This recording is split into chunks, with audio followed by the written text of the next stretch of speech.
कश्मीर, जम्मू कश्मीर में भी चुनाव हो रहे हैं, आप उधर भी निगाह रखे हुए होंगे क्योंकि आप एक ऐसे नेता हैं जो हैं तो हरियाणा के, लेकिन जिनको जानता पूरा देश है। तो ये जो अभी बात आई कि वहां ख्वाजा आसिफ वहां के जो मंत्री हैं पाकिस्तान के, वो कह रहे हैं 370 को लेकर हम जो बात कह रहे थे, असल में वही बात तो नेशनल कॉन्फ्रेंस और कांग्रेस कह रहे हैं।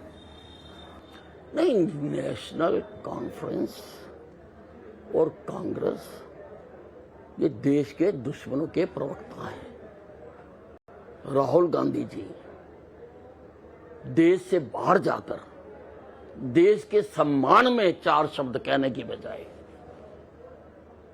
देश का अपमान करते हैं और बहुत सारी बातें ये वही कहते हैं जो पाकिस्तान के प्रवक्ता को कहनी चाहिए।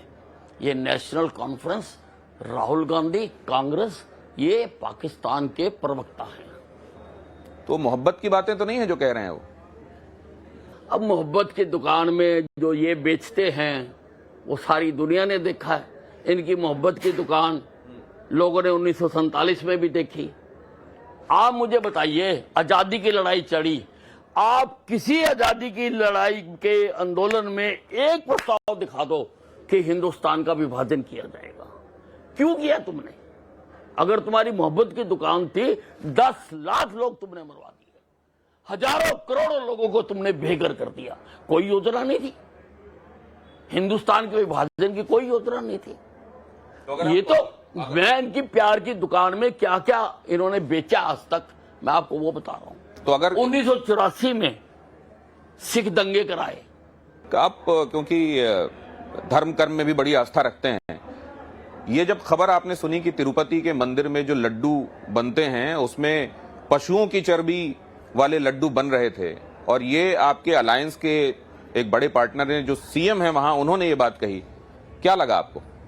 नहीं, बहुत मैं इसकी सारा जानना भी चाह रहा हूं क्योंकि चुनाव में लगा हुआ हूं। मैं भी तिरुपति जी गया हुआ हूं, मैंने भी कई बार लड्डू खाए हैं। तो बहुत अंदर जो है बहुत गुस्सा इसके प्रति आ रहा है। और मैं कह रहा हूं कि जिसने भी ऐसा किया है, अब वो बता रहे हैं कि लैब्स की रिपोर्ट भी हैं और आधे रेट पे ले रहे थे देसी घी, जो मार्केट रेट है उससे आधे रेट पर ले रहे थे। तो सारी बातें इसके खिलाफ जारी हैं। तो ऐसे लोगों को तो चौक पे खड़ा करके गोली से उड़ा देना चाहिए। जो लोग ऐसा कर रहे हैं उनको चौक में खड़ा करके गोली से उड़ा देना चाहिए। बहुत बड़ी बात अनिल विज कह रहे हैं। अब एक बात और मैं समझना चाहता हूं, ये गणेश पूजन के दौरान कई जगहों पर आपने देखा, अलग अलग राज्यों में पथराव हुए, बच्चों के हाथ तक में पत्थर थमाए गए।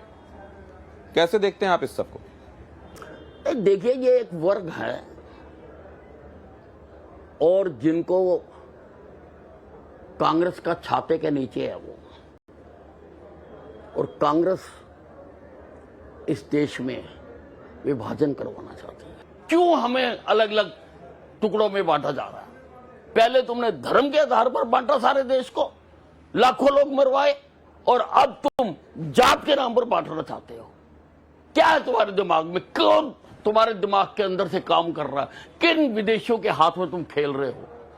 जनता ये जानना चाहती है। ये जो आप बात कह रहे हैं मोहब्बत की दुकान के संदर्भ में, डेमोक्रेसी में लीडर ऑफ ऑपोजिशन को लेकर आप ही के एक मंत्री रवनीत बिट्टू, उन्होंने जो बात कही, और कई दूसरे मंत्रियों ने, दूसरे नेताओं ने भी बात कही है, बाद में पार्टी अध्यक्ष आपके यहां से यह भी लिख देते हैं कि आप पहले ये काउंट कीजिए कि आप लोगों ने कितना ये किया है।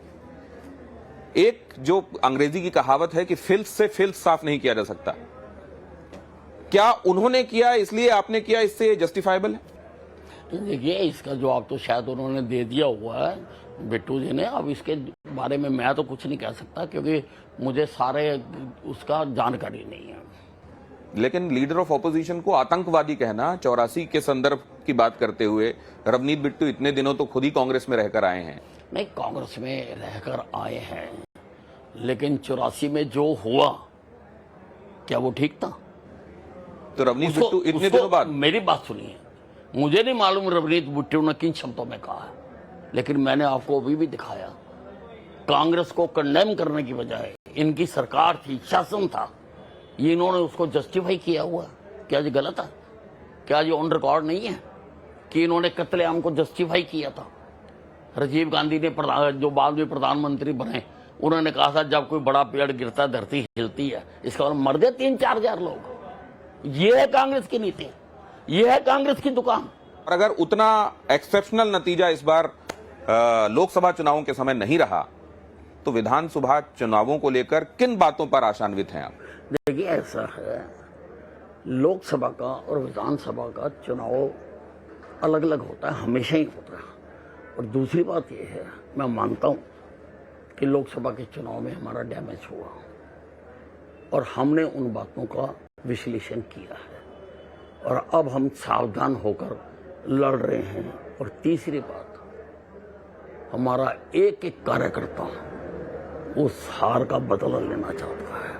तो इस समय भारतीय जनता पार्टी यहाँ और उसका कार्यकर्ता अपने आपको जख्मी शेर पॉलिटिकली आई एम टैकिंग कि पॉलिटिकली वी आर हर्ट और हम उस हार का बदला लेने के लिए मेरा एक एक कार्यकर्ता सारे प्रदेश में सर धड़ की बाजी लगा रहा है। हम उस हार का बदला लेकर रहेंगे।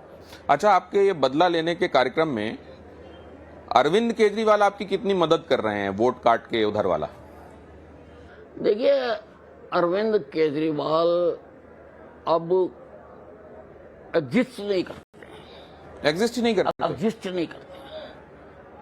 आप देखिए, वो तो कह रहे ये हैं एक आंदोलन से पैदा हुए और उस आंदोलन में भी सरकार बनाने की, जब पार्टी बनाने की कहीं बात नहीं थी। इन्होंने अन्ना हजारे जी को धोखे में रखकर, जिनकी रहनुमाई में आंदोलन हुआ, इन्होंने अपनी पार्टी बनाई। जो बातें मंच से की कि ये होता है, ये होता है, ये होता है, आप इनके पुराने भाषण ले लो, मैंने तो सारे सुने हुए हैं। उनमें से एक भी ऐसी बात नहीं है जिसके आरोप इनके ऊपर नहीं लगे इनके ऊपर। और दिल्ली की जनता ने अब इनको सातों की सातों सीटें हराकर सेंटर में, जहां से ये उत्पन्न हुए थे, इनको खत्म कर दिया। बाकी देश में भी जहां जहां इन्होंने आम आदमी पार्टी के नाम से कैंडिडेट खड़े किए थे, लगभग सभी की जमानतें जब्त हुई हैं। अब ये आम आदमी पार्टी नहीं है, जमानत जब्त पार्टी है। कितनी सीटें आ रही हैं आज? जो आप कहेंगे वो मैं इलेक्शन के बाद आपकी कही हुई बात को ध्यान रख। बिल्कुल, मेरी बात को बिल्कुल आप बताना। मैं दावे के साथ कह रहा हूं कि भारतीय जनता पार्टी हरियाणा में अपने दम पर बिना किसी भारी समर्थन के सरकार बनाएगी तीसरी बार। चलिए, कम से कम वैसी बात नहीं है जैसा हम अमूमन देखते हैं राजनेताओं के संदर्भ में कि बेशक बाद में नंबर कुछ भी निकले, लेकिन एक नंबर देने से गुरेज नहीं करते हैं। ये भी आपकी असल में इसी में आपका तजुर्बा दिख रहा है कि आपने नंबर, और ये असल में ये एक पहले से कुछ दिखाई दे रहा है और उसको प्रीएम्प्ट करने के लिए उन्होंने नंबर अभी नहीं लिया है, लेकिन सरकार बनाने का दावा तो फिर भी आप कर रहे हैं। अगर ऐसा है तो आपको बहुत सारी शुभकामनाएं।